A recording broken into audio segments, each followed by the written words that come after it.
Imagine waking up 30,000 years ago. The sky is almost black.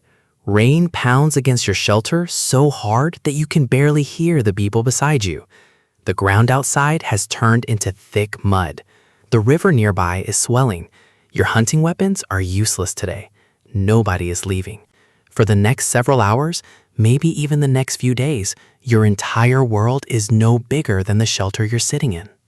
Modern rain usually means staying inside with coffee, blankets, and movies. For early humans, rain could decide whether the entire group stayed alive. Yet surprisingly, a rainy day wasn't wasted time. It became one of the most productive parts of their lives. Because while the storm was outside, the real work happened inside. Long before cities, long before brick houses, people were already building shelters designed to survive heavy rain. Many imagined cavemen living only inside caves. But caves were uncommon, and they were often occupied by dangerous animals long before humans arrived. Instead, many groups built their own homes using whatever the landscape provided. Large wooden poles formed the frame, animal hides created waterproof outer walls. Grass, reeds, branches, and packed earth added insulation. Some shelters were strengthened with heavy stones or even mammoth bones to stop strong winds from lifting the roof. Archaeologists have discovered post holes, carefully arranged foundations, and circular living spaces, showing that these weren't temporary piles of sticks. They were planned structures built to survive changing seasons. Some sites even contained shallow drainage channels surrounding the shelter. Instead of allowing rainwater to flood the floor, the water flowed safely around it. Generation after generation, people quietly improved their designs until surviving a storm became much easier than most people imagine. Once the shelter was secure, only one thing mattered more: the fire. Without fire, cold arrived quickly. Food couldn't be cooked, wet clothing never dried, predators became bolder, darkness lasted much longer. Keeping flames alive during days of rain wasn't luck, it was preparation. Dry branches were collected whenever the weather was good. Bundles of grass, bark, and small sticks were stored inside sheltered areas before they were ever needed. Thicker logs were split open because the wood hidden inside often remained perfectly dry. The fire itself usually sat in the safest part of the shelter, where smoke could escape while rain stayed outside. Instead of constantly rebuilding fires, people protected the one they already had. The fire wasn't just heat, it was the center of the entire community.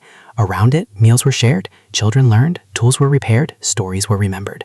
As long as the fire survived, hope survived too. Once everyone was safe inside, the shelter transformed into something completely different. It became a workshop. Storms forced people to slow down. But slowing down didn't mean doing nothing. Stone tools rarely stayed sharp forever. Rainy days were the perfect opportunity to reshape broken spear points, sharpen cutting blades, and prepare new hunting tools before they were urgently needed.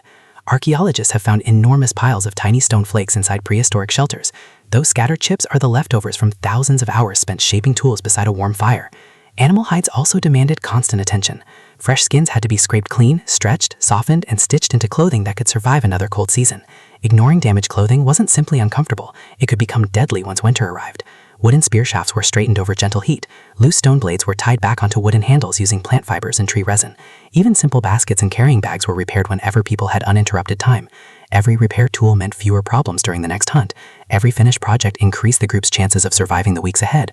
Rain didn't stop work, it simply changed what kind of work needed to be done. Rain also created something much harder to discover in the archaeological record: time to teach. When everyone remained together inside a small shelter, children watched everything. They watched experienced hunters shape stone, they learned which plants were useful, they listened as older members explained animal behavior, dangerous predators, nearby rivers, and the safest migration routes. No books existed, no schools existed. Everything that mattered lived inside someone's memory. Every story carried information. Every demonstration became a lesson. A child who quietly observed these rainy afternoons would grow into an adult who already understood how to build shelter, light a fire, repair clothing, and survive on their own one day.